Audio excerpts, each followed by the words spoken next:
Snake fruit. ഇന്തോനേഷ്യയിലും ഏഷ്യയിലെ മറ്റു തെക്ക് കിഴക്കൻ രാജ്യങ്ങളിലും പരമ്പരാഗതമായി കൃഷി ചെയ്യുന്ന ഒരു പഴവർഗ്ഗ സസ്യമാണ് സ്നേക്ക് ഫ്രൂട്ട്. ഇത് ശാസ്ത്രീയമായി സലാക്ക എന്നറിയപ്പെടുന്നു. ഈ ചെടി പനയുടെ വർഗത്തിൽപ്പെട്ടതാണ്. വനാതിർത്തികളിൽ വന്യമൃഗശല്യത്തെ തടയാൻ ഫലപ്രദമെന്ന് കരുതുന്ന സലാക്ക ഒരു ഇന്തോനേഷ്യൻ മുൾച്ചെടിയാണ്. 2.5 ഇഞ്ച് നീളമുള്ള കൂർത്ത കട്ടിയുള്ള മുള്ളുകൾ ഇതിന്റെ എല്ലാ ഭാഗങ്ങളിലും കാണപ്പെടുന്നുണ്ട്. ഈ മുള്ളുകൾ വന്യമൃഗങ്ങളുടെ കടന്നുകയറ്റത്തെ തടയാൻ പ്രയോജനപ്പെടുത്തുന്നു. അതിനാൽ ഇന്തോനേഷ്യൻ വനാതിർത്തികളിൽ വളരെ വ്യാപകമായി ഇത് കൃഷി ചെയ്യപ്പെടുന്നുണ്ട്. സലാക്കയുടെ എല്ലാ ഭാഗങ്ങളിലും ഇലയിലും കാണപ്പെടുന്ന ഇടതൂർന്ന കൂർത്ത് നീണ്ട മുള്ളുകൾ കാട്ടുപന്നികൾക്കും വന്യജീവികൾക്കും സാരമായ പരിക്കേൽക്കാൻ കാരണമാകുന്നുണ്ട്. 1/2 മീറ്റർ ഇടവിട്ട് 2 വരിയായി ഈ ചെടി വനാതിർത്തിയിൽ നട്ടാൽ ശക്തമായ ഒരു ജൈവവേലി തീർക്കാമെന്നും കാട്ടുമൃഗശല്യം ഒഴിവാക്കാൻ ഒന്നാന്തരം മാർഗമാണെന്നും വിലയിരുത്തുന്നുണ്ട്. ഇന്തോനേഷ്യയിൽ വിളവെടുക്കുന്ന 2 പ്രശസ്തമായ സ്നേക്ക് ഫ്രൂട്ട് സസ്യങ്ങളുണ്ട്: സലാക്ക സൈഡംബുവാൻ, സലാക്ക പോണ്ടോ. ഇതിൽ ആൺപെൺ ചെടികൾ പ്രത്യേകം കാണപ്പെടുന്നുണ്ട്.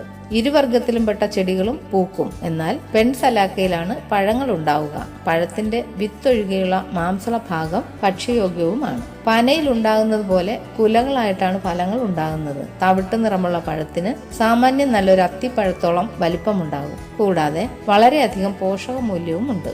ജനുവരി ഫെബ്രുവരി മാസങ്ങളിലാണ് സലാക്ക പഴം വിളയുന്നത്. പഴത്തിന് ചെതുമ്പൽ പോലുള്ള ചുവന്ന പുറംതൊലിയുണ്ട്. ഈ തൊലി നീക്കം ചെയ്താൽ മഞ്ഞയോ വെളുത്തതോ ആയ ഭക്ഷ്യയോഗ്യമായ മാംസള ഭാഗം കാണാം. ഇവ 3 ഭാഗങ്ങളായി രൂപപ്പെട്ടിരിക്കുന്നു. ഇതിനുള്ളിൽ പരന്നതും കടുപ്പമുള്ളതും കടും തവിട്ട് നിറത്തിലുള്ളതുമായ വിത്തുകൾ കാണപ്പെടുന്നുണ്ട്. തേൻവരിക്കയ്ക്ക് തുല്യം നിൽക്കുന്ന രുചിയുള്ള ഇതിന്റെ പഴം അന്താരാഷ്ട്ര വിപണിയിൽ പ്രിയങ്കരമാണ്. സ്വാദ് വർദ്ധിപ്പിക്കാനായി വിഭവങ്ങളിൽ ഒരു ബൂസ്റ്ററായി ചേർക്കുന്നതിന് പറ്റിയതാണ് സലാക്ക ഫ്രൂട്ട്. മാത്രമല്ല ഇതിന് ഉയർന്ന പോഷക മൂല്യവും ഔഷധ ഗുണങ്ങളും ഉണ്ട്. പഴത്തിന്റെ ഭക്ഷ്യയോഗ്യമായ ഭാഗങ്ങൾ പോഷകങ്ങളുടെ മികച്ച ഉറവിടം തന്നെയാണ്. പഴത്തിലെ കാർബോഹൈഡ്രേറ്റുകൾ വഴി ഊർജത്തിന്റെ അളവ് വർദ്ധിപ്പിക്കുകയും ദിവസം മുഴുവൻ ഊർജ്ജനില നിലനിർത്തുകയും ചെയ്യാം. ഇതിൽ പ്രോട്ടീൻ, പൊട്ടാസ്യം, കാൽസ്യം, നാര്, ഇരുമ്പ്, ഫോസ്ഫറസ്, വിറ്റാമിനുകൾ തുടങ്ങി നിരവധി പോഷക ഘടകങ്ങൾ അടങ്ങിയിരിക്കുന്നുണ്ട്. ശരീരഭാരം കുറയ്ക്കൽ, മെച്ചപ്പെട്ട മെമ്മറി, കാഴ്ച സംരക്ഷണം, ഹൃദയാരോഗ്യ ഗുണങ്ങൾ,